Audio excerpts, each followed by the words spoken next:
करके बैठ सकते हैं? शैतान बार बार आपको पाप में गिरा रहा है, आप कैसे चुप करके बैठ सकते हैं? शैतान आपके हस्बैंड को कोई काम सफल नहीं होने दे रहा, तो आप उसकी वाइफ है, तो आप कैसे चुप करके बैठ सकते हो?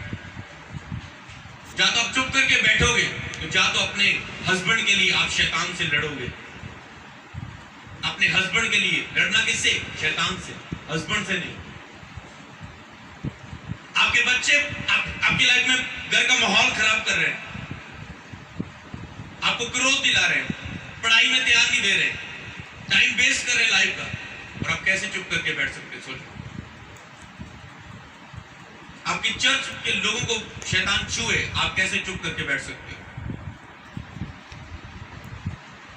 शैतान बार बार आपको नशे में गिराए, तो आप कैसे चुप करके बैठ सकते हो? शैतान बार बार गंदे सपने के द्वारा गलत रिलेशन बनाकर आपको तंग करे, आप कैसे चुप करके बैठ सकते हैं? शैतान बार बार आपको मिसकैरेज करे, आप कैसे चुप करके बैठ सकते हैं? शैतान बार बार आपकी प्रेगनेंसी को खत्म करे, आपको बेबी ब्लेसिंग से रोके, आप कैसे चुप करके बैठ सकते हैं? आपको फाइट करनी है। जितना शैतान ने लॉकडाउन में अगर आपको प्रेयर में तंग किया, प्रार्थना ना होने का, उससे दुगना तंग करना है, अंदरूनी विश्वास से करनी है। कुछ वचन मैं आपको नोट करने को दे रहा हूं। सबसे पहले यूहन्ना उसका 15 अध्याय उसकी 18 आयत से लेकर 20 आयत तक। नेक्स्ट यूहन्ना 16 अध्याय उसकी 33 आयत। उसके बाद इफिसियों 6 अध्याय उसका 10 आयत से लेकर 18 आयत तक। उसके बाद दूसरा कुरिन्थिया उसका 10 अध्याय उसकी 3 आयत से लेकर 6 आयत तक। उसके बाद पहला पत्रस उसका 5 अध्याय उसकी 6 आयत से लेकर 11 आयत तक। उसके बाद यशायाह की किताब 55 अध्याय उसकी 11 आयत। उसके बाद यिर्मयाह उसका 1 अध्याय उसकी 12 आयत। और उसके बाद रोमियो 8 अध्याय उसकी 31 आयत से लेकर 39 आयत तक। उसके बाद लिखो भजन संहिता 18 अध्याय पूरा।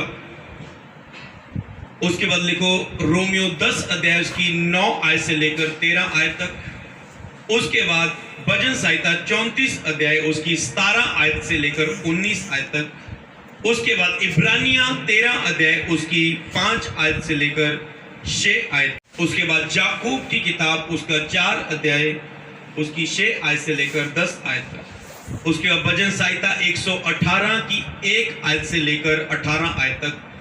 उसके बाद प्रकाशित वाक्य 12 अध्याय उसकी 1 आयत से लेकर 12 आयत तक। उसके बाद मत्ती की किताब उसका 18 अध्याय उसकी 18 आयत से लेकर 20 आयत तक। उसके बाद लूका की किताब उसका 10 अध्याय उसकी 19 और 20 आयत।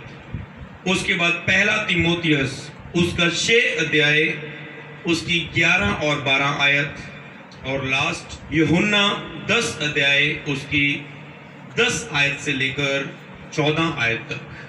तो जो जितने वचन, बहुत सारे वचन, इन सबको तो मैं नहीं पढ़ सकता, तो इसीलिए इन्हें आपने पूरी तरह से मनन करना है घर में जाके।